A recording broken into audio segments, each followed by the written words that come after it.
انسان کے جسم کے ہر پارٹ کو آرام چاہیے کہ نہیں چاہیے؟ بولو، آرام کسے کہتے ہیں؟ آپ کی باڈی کا جو پارٹ کسی کام میں مشغول ہو تو کچھ وقت کے لیے اس سے وہ کام چھڑا دیا جائے، اس کو ریسٹ کہتے ہیں. اٹ از کالڈ، بولو نا، ریسٹ. مثال کے طور پر میں بول رہا ہوں، اب میرے گلے کا کام ہے بولنا، بولتے بولتے بولتے بولتے اگر میں کبھی خاموش ہی نہ ہوں تو مجھے گلے کو آرام دینے کے لیے کچھ وقت کے لیے کیا کرنا پڑے گا؟ خاموش رہنا پڑے گا. ایسا ہی ہے نا؟ تو گلے سے کام تھا بولنا، اس کا ریسٹ کیا ہے؟ اس سے بولنا آپ چھڑوا دیں تو کچھ وقت کے لیے سکون میں آ جائے گا، وہ دوبارہ بولنے کے قابل ہو جائے گا. کان کا کام کیا ہے؟ سننا. ہر وقت سنتے سنتے آدمی کہتا ہے بند کر یار اس کو، تھک جاتا ہے نا کان، یار تھوڑی دیر سکون کا ماحول چاہیے، کچھ نہیں سننا ہم نے. ٹانگوں کا کام کیا ہے؟ ابے بولو نا، چلنا. چلتے چلتے چلتے ایک وقت آتا ہے آپ کہتے ہیں یار بیٹھ جاؤ یار، کچھ دیر ریسٹ کر لو، لیٹ جاؤ، کچھ آرام دے دو. تو ٹانگوں سے چلنا چھڑوا دینا یہ ٹانگوں کا ریسٹ ہے. ایسے ہے یا نہیں ہے؟ جم میں آپ جاتے ہو، وزن اٹھا رہے ہو، 3 سیٹ لگا لیے، 4 سیٹ لگا لیے، اب نہیں اٹھا جا رہا تو آپ کا ٹرینر آپ کو کیا کہے گا؟ بھائی اب بازو کو تھوڑی دیر کیا دے دے؟ ریسٹ دے دے. جو کام میں مشغول تھا اس سے وہ کام چھڑوا دے. اب دیکھو یہ سارے کام جو ہماری باڈی کر رہی ہوتی ہے، ان کو چھوڑنے کا آرڈر دماغ دیتا ہے. دماغ کہتا ہے چلنا بند کر دو، دماغ کہتا ہے سننا بند کر دو، دماغ کہتا ہے بولنا بند کر دو. دماغ کا اپنا کام کیا ہے؟ دماغ کا ریسٹ کیسے ہوگا؟ دماغ کا کام ہے سوچنا. کیا خیال ہے بھائی؟ اگر آپ لوگ سوچ رہے ہو تو سمجھ میں آئے گا کہ دماغ کا کیا کام ہے؟ سوچنا. مجھے آپ بتاؤ دنیا میں کوئی مائی کا لال ایسا پیدا ہوا ہے جو دماغ کو کہہ کے سوچنا بند کر دے؟ دماغ کو آرڈر کون دے گا؟ ہائے ہائے ہائے، آپ چل رہے ہو، ٹانگوں کو کون آرڈر دے گا کہ رک جاؤ؟ اتنا تو میرا خیال ہے جنرل نالج کا سوال ہے، یہ تو کوئی معاشرتی علوم کا سوال نہیں پوچھا میں نے. ٹانگوں کو کون آرڈر دیتا ہے کہ رک جاؤ؟ دماغ آرڈر دیتا ہے، تبھی ہم بریک لگا لیتے ہیں. میں بول رہا ہوں، بولتے بولتے تھک گیا تو میرے گلے کو کون آرڈر دے گا کہ رک جاؤ؟ دماغ آرڈر دے گا. اس سے پتہ چلتا ہے آرڈر دینے والا ہمیشہ اس سے سپیریئر ہوتا ہے. آپ کی باڈی کا جو پارٹ ہے نا، کوئی بھی پارٹ، اس کو آرڈر دے گا بادشاہ. وہ کون ہے؟ وہ دماغ ہے. پھر یہ اس کی بات مانے گا، رک جائے گا. کیونکہ ہمارے ٹانگوں کے پاس سوچنے کے لیے دماغ نہیں ہے، وہ خود نہیں رکیں گی، ان کو آرڈر اوپر سے آئے گا. لیکن دماغ کو آرڈر کون دے گا کہ سوچنا بند کر دے؟ نہیں یہی بات، دماغ آرڈر نہیں دے سکتا. دماغ کے لیے کوئی اوپر کی چیز ہو جو دماغ کو آرڈر دے کہ سوچنا بند کر دے. کیونکہ دماغ جب اپنے آپ کو آرڈر دے گا کہ سوچنا بند کر دے تو اس کے لیے دماغ سوچے گا، تو سوچنے کا عمل کم نہیں ہوگا بلکہ سوچنے کا عمل بڑھ جائے گا. ابے کیسے سمجھاؤں؟ مجھے بتاؤ یار، کامن سینس کی بات کر رہا ہوں یا نہیں کر رہا؟ کافی پی کے آئے ہیں کہ نہیں آئے ہیں؟ مجھے یہ بات بتاؤ. اگر کافی کی عادت نہیں ہے نا، پھر بغیر پیے بھی دماغ فریش ہوگا. اگر عادت پڑ چکی ہے تو ایک ایک کپ آپ کو پلانا پڑے گا، اس کے بغیر کھوپڑی میں بات نہیں آئے گی. یہ نقصان ہے کافی کا. پھر بھی ہم کہتے ہیں پی لو، ہمیں بھی کبھی دماغ کھوپڑی کام نہیں کر رہی ہوتی، 2 چسکے ہم بھی لگا لیتے ہیں. ٹھیک ہے، پیدا تو اسی سوسائٹی میں ہوئے نا، فضائل نہیں بیان کرتے ہم. اچھا خیر، تو اب دماغ کا کام کیا ہے؟ دماغ کو سکون ایسے ملے گا سوچنا چھوڑ دے. اب آپ کیا کرو گے؟ اب آپ بیٹھ گئے، ٹانگوں کو آرڈر دیا رک جاؤ، ٹانگیں رک گئیں. کمر تھک گئی ہے بیٹھے بیٹھے، کمر کو آرڈر دیا بھائی لیٹ جا، لیٹ گئے بھائی. اب دماغ تھک گیا آپ کا، اب آپ دماغ کو آرڈر دے رہے ہو سوچنا بند کر دے. دماغ کا باپ بھی سوچنا بند نہیں کرے گا بلکہ اور سوچے گا. تبھی تو اوور تھنکنگ کی ایک بیماری ہے نا. لوگ کہتے ہیں ہم جب سونے کے لیے لیٹتے ہیں تو اس وقت تو بالکل ہی نیند اڑ جاتی ہے ہماری. ویسے چلتے پھرتے رہیں گے نیند آئے گی، بیٹھے ہوئے نیند آ رہی ہے، سونے کے لیے لیٹے اور نیند کے علاوہ اب سب کچھ آنا شروع. کیونکہ دماغ اب نیند کے بارے میں سوچنا شروع کر دیتا ہے کہ سو تو نہیں سویا، صبح دیر ہو جائے گی، دماغ خراب ہوگا، یہ ہوگا. اس سے نیند آنے کے بجائے کیا ہوتی ہے؟ اس ٹینشن سے نیند اور اڑتی ہے. سمجھ میں آ رہی ہے بات؟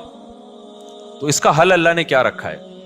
اللہ نے کہا یہ تمہارے بس میں نہیں ہے کہ تم سو جاؤ, کیونکہ تمہارے پاس جو سب سے پاورفل پارٹ ہے نا وہ دماغ ہے. اس دماغ کے کنٹرول میں میں نے تمہارے سارے پارٹ دے دیے ہیں. دماغ کس کے کنٹرول میں ہے؟ وہ میرے کنٹرول میں ہے. وہ کسی کا باپ بھی نہیں سلا سکتا جب تک میں نہیں چاہوں گا. لہذا تم نے کیا کرنا ہے؟ سونے کے اسباب اختیار کرنے ہیں. سونا تمہارے بس میں نہیں ہے. اسباب کے بتی بجھا دی, لیٹ گئے, سکون کا ماحول ہو گیا, پنکھا چلا دیا, یا نیند کی گولی کھا لی, بہت زیادہ ہو گیا تو یہی ہوگا نا. تو اس سے نیند کی گولی بھی آپ کو یاد رکھو سلاتی نہیں ہے. وہ کیا کرتی ہے؟ آپ کے جو پٹھے ہیں ان کو ریلیکس کر دے گی, خیالات کو مجتمع کر دے گی. نیند ڈاکٹر کہتے ہیں کہ نیند خود سے آتی ہے انسان کو, کوئی دوا نہیں لاتی نیند.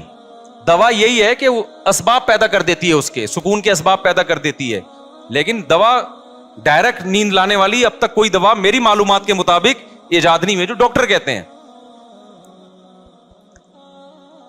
تو اب کیا ہوتا ہے؟ اب اللہ تعالیٰ بیچ میں آتے ہیں. اللہ تعالیٰ کہتے ہیں وَجَعَلْنَا نَوْمَكُمْ سُبَاتًا, تم اسباب اختیار کرتے ہو, لیٹ جاتے ہو. ہم کیا کرتے ہیں؟ تمہاری نیند, ایک کینچی لے کر آتے ہیں ہم, کیونکہ ہم جو سوچنا بند نہیں کر رہے نا, وجہ اس کی کہ ہمارے دماغ کا اس دنیا سے کنیکشن ہے. یہ کنیکشن جب تک ختم نہیں ہوگا اس وقت تک آپ سوچنا بند نہیں کر سکتے. آپ جب سونے کے لیے لیٹے, دن بھر کے خیالات ہیں, ابے یہ آیا تھا, یہ ہوا تھا, دوسری شادی, تیسری شادی, میرے بیان کسی نے سنے ہو, ٹھیک ہے نا, شادی نہیں ہو رہی یا ہو گئی ہے تو مصیبت. میرے جس نے بھی بیان سنے ٹینشن میں, وہ بھی ٹینشن میں جس کی نہیں ہو رہی, اور جس کی ہو گئی ہے وہ اس سے بڑی ٹینشن میں کہ یار یہ میں کیا کر بیٹھا ہوں. تو ٹینشنوں میں اور یہ اور وغیرہ وغیرہ 20 قسم کے آپ نکالتے چلے جاؤ دماغ سے. نہیں, اللہ کہتے ہیں میری قدرت کام کرتی ہے. میں کیا کرتا ہوں, اس کے جو لنک ہے نا, جتنے جہاں سے لیڈ آ رہی ہے اس کو, یہ دنیا سے آ رہی ہے نا, یہاں سے اس کے دماغ کا میں کنیکشن کیا کر دیتا ہوں, ساری تاریں, پاور ہی ختم ہو گئی. ارے میرے بھائی, بچہ کمپیوٹر پہ بیٹھا ہو, ہل کے نہ دے رہا ہو, پولیس بلا لی, بیٹا ہٹ جا یہاں سے, نہیں ہل رہا ہو, تو آخری حل آپ کے پاس کیا ہے؟ وہاں سے پاور کھینچ دو, پاور ہی نکال دو, ایسی کی تیز تار ہی کاٹ دو بیچ میں سے. اب چلے گا؟ اب پہیہ لگا کے تو چلے گا, ویسے نہیں چلے گا کمپیوٹر.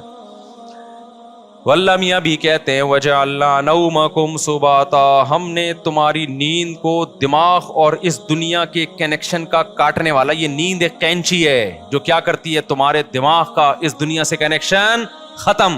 اصل بات جو میں بتانا چاہ رہا تھا, اللہ قرآن میں کیا کہتا ہے کہ تمہیں سکون دماغ کو اس وقت ملے گا جب کافی پیو گے, نہ چائے پینے سے, نہ چرس پینے سے, ہیروئن پینے سے, نہ دماغ کے سکون کے لیے اللہ نے نیند بنائی ہے.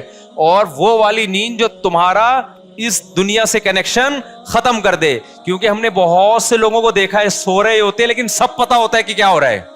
اس کا مطلب ان کی نیند نہیں ہوتی ہے. گھوڑے بیچ کے سونے والی نیند کا اللہ ذکر کر رہا ہے قرآن میں. آپ دیکھ لو نا آج کل جو نیندیں ہو رہی ہیں, سو رہے ہیں اور سب سن بھی رہے ہیں کہ ہو کیا رہا ہے, بیگم کیا باتیں کر رہی ہے, کس کی غیبتیں کر رہی ہے, گھر میں ساس کتنے دن سے آگے ٹھہری ہوئی ہے, جا کیوں نہیں رہی ہے, مہنگائی بڑھ رہی ہے, اسٹیبلشمنٹ نے یہ کیا کر دیا اور فلانے نے یہ کیا کر دیا اور مہنگائی کو یہ کیوں ہو گیا, وغیرہ وغیرہ 20 قسم کے مسائل, اور سو بھی رہا ہے. ذرا سی بات کرو تو کہتا ہے کیا. اچھا سوتے سوتے بتا رہا ہوتا ہے چپ ہو جاؤ میں سو رہا ہوں. ابے تجھے پتا کیسے چلا کر تو سو رہا ہے بھائی. کہتا ہے چپ ہو جاؤ میں کیا کر رہا ہوں, سو رہا ہوں. ایک دفعہ سو رہا تھا, گھر والوں نے مجھے اٹھایا کہ دروازے پہ کوئی ہے, تو میں نے کہا مجھے اٹھایا کیوں, کیا نیند خراب نہ ہو جائے نا. میں نے کہا نیند تو ہو گئی خراب, نیند تو ہو گئی خراب. تو گھوڑے بیچ کے سونا, غرق ہو کے سونا, بے ہوش ہو کے سونا, یہ والا سونا کون سا سونا ہے؟ جس کو اللہ نعمت قرار دے رہا ہے اور جو دماغی سکون کا ذریعہ ہے. آج کل یہ والا سونا مارکیٹ سے شارٹ. کیوں شارٹ ہے؟ اس میں ہمارے اپنے گناہ بھی ہیں. اب یہ میرا ٹاپک نہیں ہے لیکن غصے پر کچھ 2 ہفتے سے بیان چل رہا تھا نا, تو اس کو بھی لگا دیتا ہوں اسی کے ساتھ. میں نے بتایا تھا نا آج کل جو ہر آدمی توے پہ بیٹھا ہوتا ہے نا غصے میں, اس کی ایک بہت بڑی وجہ کیا ہے؟ نیند پوری نہ ہونا. لوگ کہتے ہیں ہم تو 7-7 گھنٹے سو رہے ہیں. بھائی آپ سو تھوڑی رہے ہیں, 7-7 گھنٹے آپ سونے کی کوشش میں لگے ہوئے ہیں. اس میں کبھی دیکھو 3 کیفیتیں ہوتی ہیں. ایک انسان اس دنیا میں ہوتا ہے اور ایک بالکل قبر میں ہوتا ہے موت کے بعد. ایک بیچ کی کیفیت بھی ہوتی ہے, کچھ برزخ کی چیزیں دیکھ رہا ہوتا ہے اور کچھ اس دنیا کی چیزیں. قرآن سے پتہ چلتا ہے یہ ایک بیچ کی کیفیت ہوتی ہے جس میں کچھ یہاں کچھ وہاں. بالکل نیند میں بھی ایسا ہی ہے. اللہ نے نیند کو موت سے تشبیہ دی ہے. نیند میں بھی ایسا ہی ہے, یا تو آپ پورے جاگے ہوئے ہیں جیسے بھی بیٹھے ہوئے ہیں, یا آپ پورے سو رہے ہوتے ہیں, آپ کا اس دنیا سے کوئی رابطہ نہیں ہوتا, کچھ پتہ ہی نہیں ہوتا کون رو رہا ہے کون ہنس رہا ہے, سردی ہے گرمی ہے خزاں ہے طوفان آ رہا ہے نہیں آ رہا. اور ایک بیچ کی کیفیت ہوتی ہے جس میں آدھے آدھے خواب بھی دیکھ رہے ہیں اور آدھے آدھے جاگ بھی رہے ہیں. اس والی نیند سے میرے بھائی سکون نہیں ملتا. تو یہ جو گہری نیند ہے نا, اس کے لیے کچھ کام کرنے پڑتے ہیں جو آج کل مارکیٹ سے شارٹ چل رہے ہیں, اور شریعت پہ عمل کر نہیں سکتے جب تک گہری نیند لیتے نہیں ہو, کیونکہ اسلام میں اخلاق کی بہت زیادہ ویلیو ہے. نبی صلی اللہ علیہ وسلم نے فرمایا انسان اچھے اخلاق کے ذریعے تہجد پڑھنے والے اور کثرت سے روزے رکھنے والوں کے مقام تک پہنچ سکتا ہے.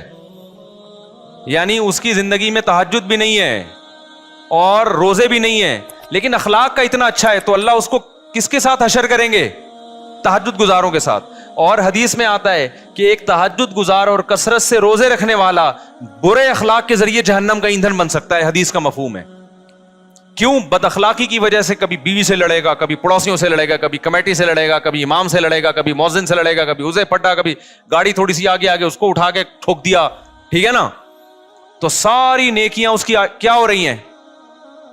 ضائع. کیونکہ ہمیں حدیث